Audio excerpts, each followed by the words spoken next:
ઓમ શ્રી ગણેશાય નમઃ. જય શ્રી કૃષ્ણ મિત્રો.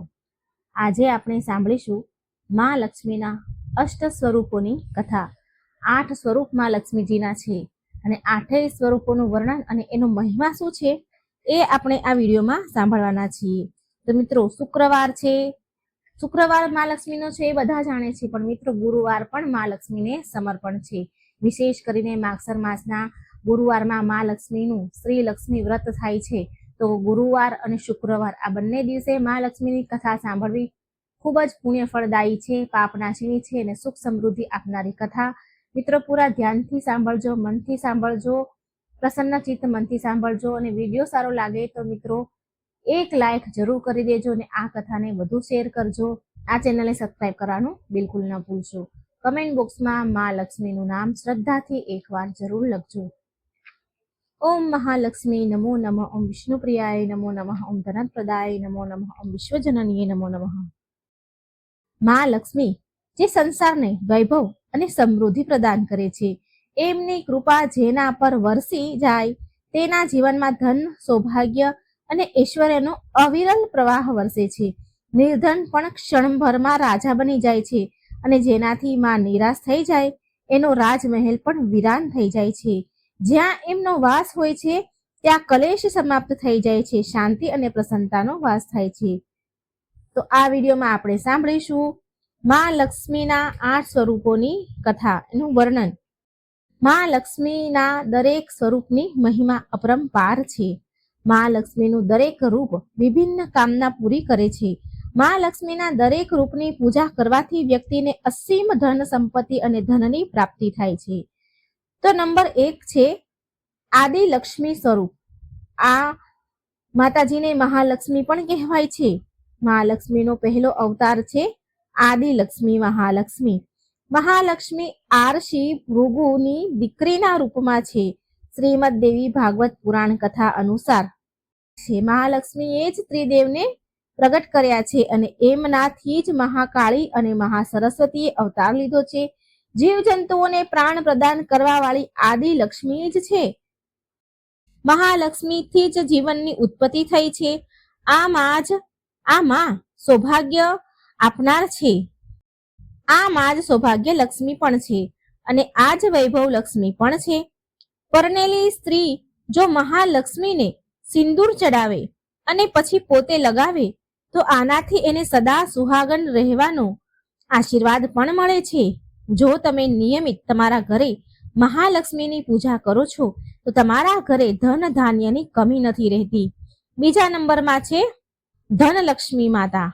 ધનલક્ષ્મી જીવનમાં ધન અને યશની પ્રાપ્તિ માટે નિયમિત ધનલક્ષ્મીના રૂપની પૂજા કરવી જોઈએ. દેવી લક્ષ્મીનું આ સ્વરૂપ સમાજમાં કીર્તિ અપાવે છે. ધનલક્ષ્મીને પ્રસન્ન કરવા માટે શંખ, કોડી, કમળનું ફૂલ, મખના, પતાશા, ખીર અને ગુલાબ અને અત્તર વગેરે અર્પણ કરવા જોઈએ. ત્રીજા નંબરમાં છે ધાન્ય લક્ષ્મી. ધાન્યનો અર્થ અનાજ થાય છે. ધાન્ય લક્ષ્મી અનાજની દાત્રી છે. આ માને માં અન્નપૂર્ણાનું સ્વરૂપ પણ માનવામાં આવે છે. આ દેવી અન્ન સ્વરૂપમાં બિરાજમાન છે. ધાન્ય લક્ષ્મીને પ્રસન્ન કરવાનો સૌથી સરળ ઉપાય છે કે ક્યારેય અન્નની બરબાદી ન કરવી જોઈએ, અન્નનો બગાડ ન કરવો જોઈએ. જે ઘરમાં અન્નનો અનાદાર નથી થતો ત્યાં અન્નના ભંડાર ભરેલા રહે છે. 4 નંબરમાં છે ગજલક્ષ્મી. માં ગજલક્ષ્મી કમળના ફૂલ પર હાથી પર બિરાજમાન છે. આ માને કૃષ્ણ અને ઉર્વરતા એટલે કે ખેતી અને માટીના દેવી છે. ખેતી છે જે એના દેવી પણ ગણાય છે. આ માએ ભગવાન ઇન્દ્રને સાગરના ગાઢ ઊંડાણમાં શ્રીવિહીન થયા હતા તો તેને મેળવવા માટે ફરી મદદ કરી હતી. આ માતાને રાજલક્ષ્મી પણ કહેવાય છે, કેમ કે આ માતા રાજને સમૃદ્ધિ પ્રદાન કરે છે. 5મા નંબરમાં છે સંતાન લક્ષ્મી. સંતાન લક્ષ્મીમાં લક્ષ્મીમાનું 5મું સ્વરૂપ છે. આ સંતાન લક્ષ્મી માતા બાળકો અને ભક્તોને લાંબી ઉંમર પ્રદાન કરે છે. શ્રીમદ દેવી ભાગવત પુરાણ અનુસાર સનાતન દેવી તેમના સનાતના દેવી તેમના ખોળામાં બાળક સ્કંદને લઈને બેઠા છે. આ માતાનું સંતાન લક્ષ્મી માતાનું સ્વરૂપ સ્કંદ માતા જેવું છે. આ માતાની 4 ભુજાઓ છે. 2 ભુજાઓમાં કળશ ધારણ કર્યા છે, બાકીની 2 ભુજાઓમાં તલવાર અને ઢાલ છે. આ માતા તેમના ભક્તોની રક્ષા તેના સંતાનની જેમ કરે છે. આ સંતાન લક્ષ્મી માતાની પૂજા ઘરમાં સુખ સમૃદ્ધિની પ્રાપ્તિ લાવે છે. 6થા નંબરમાં છે વીરલક્ષ્મી માતા. આ વીરાલક્ષ્મી માતા વીરો અને સાહસી લોકોની આરાધ્ય દેવી છે. આ માતા તેના ભક્તોને યુદ્ધમાં વિજય પ્રાપ્ત કરાવે છે. આ વીરલક્ષ્મી માને 8 ભુજાઓ છે. આ માતાએ અલગ અલગ હાથમાં અલગ અલગ રીતના અસ્ત્ર શસ્ત્ર ધારણ કર્યા છે. વીરલક્ષ્મી માતા વ્યક્તિને સૌભાગ્ય અને સમૃદ્ધિ પ્રાપ્તિ કરાવે છે. 7મા નંબરમાં છે વિજયાલક્ષ્મી માતા. વિજયાનો અર્થ છે વિજય એટલે કે જીત. આ દેવીનું સ્વરૂપ જીતનું પ્રતીક છે. આ માને જયાલક્ષ્મી માં પણ કહેવાય છે. માં વિજયાલક્ષ્મીએ લાલ સાડી પહેરી છે, કમળ પર બેઠા છે. આ માને અષ્ટભુજા છે, જે વ્યક્તિને અભય પ્રદાન કરે છે. 8મા નંબરમાં છે વિદ્યાલક્ષ્મી માતા. વિદ્યાલક્ષ્મી જ્ઞાનની દેવી છે. માનું આ રૂપ આપણને જ્ઞાન, કળા અને વિજ્ઞાનની શિક્ષા પ્રદાન કરે છે. માં વિદ્યાલક્ષ્મીએ સફેદ સાડી પહેરી છે. આ માતાનું સ્વરૂપ બ્રહ્મચારિણી માતાની જેવું છે. આ માનું સ્વરૂપ બ્રહ્મચારિણી માતાની સાથે મળી આવે છે, જે મા દુર્ગાનું રૂપ છે. આ માતાની પૂજા કરવાથી વ્યક્તિને શિક્ષાના ક્ષેત્રમાં સફળતા અને જ્ઞાનની પ્રાપ્તિ થાય છે. તો મિત્રો, આમાં અષ્ટલક્ષ્મી સ્વરૂપના વર્ણન હતું અને એમની પૂજા કરવાથી શું ફળ મળે એ હતું.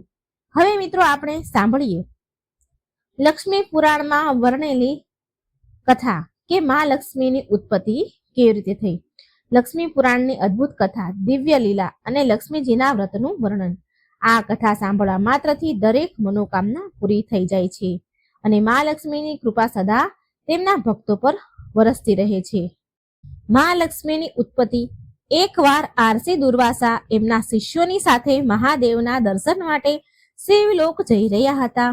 એ જ માર્ગમાં સ્વર્ગના રાજા ઇન્દ્રદેવ પણ ઐરાવત પર બિરાજમાન થઈને ભ્રમણ કરી રહ્યા હતા. રસ્તામાં આરસી દુર્વાસાના મળવાથી સ્વર્ગ નરેશ ઇન્દ્રદેવે શિષ્ટાચાર પૂર્વક પ્રણામ કર્યા, સાથે કુશળ મંગળ સમાચાર પણ જાણ્યા. સ્વર્ગ નરેશ ઇન્દ્રના વ્યવહારથી આરસી દુર્વાસા ઋષિ બહુ પ્રસન્ન થયા.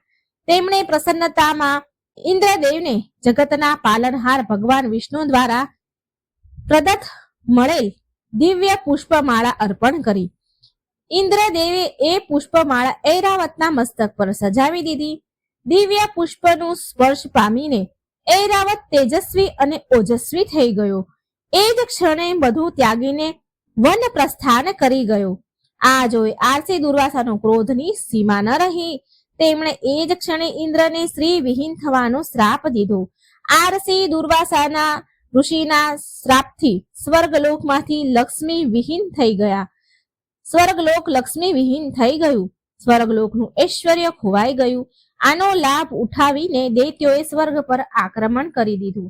આ યુદ્ધમાં દેવતાઓની પરાજય થઈ. સ્વર્ગ નરેશ ઇન્દ્રદેવ અન્ય દેવતાઓ સાથે બ્રહ્માજી પાસે પહોંચ્યા. આ સ્થિતિની જાણ થતા બ્રહ્માજીએ ભગવાન વિષ્ણુ પાસે જવાની સલાહ આપી. જગતના પાલનહાર ભગવાન વિષ્ણુને પહેલાથી જ આ જાણ થઈ ગઈ હતી. આરસી દુર્વાસાના શ્રાપથી સ્વર્ગલોક લક્ષ્મી વિહીન થઈ ગયું છે. એ સમયે ભગવાન વિષ્ણુએ દેવતાઓને સમુદ્ર મંથન કરવાની સલાહ દીધી.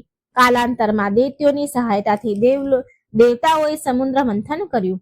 ત્યાં સમુદ્ર મંથન મંદરાચલ પર્વત અને વાસુકી નાગની મદદથી કર્યું. એ જ સમયે જગતના પાલનહાર ભગવાન વિષ્ણુએ કચ્છપ અવતાર લીધો.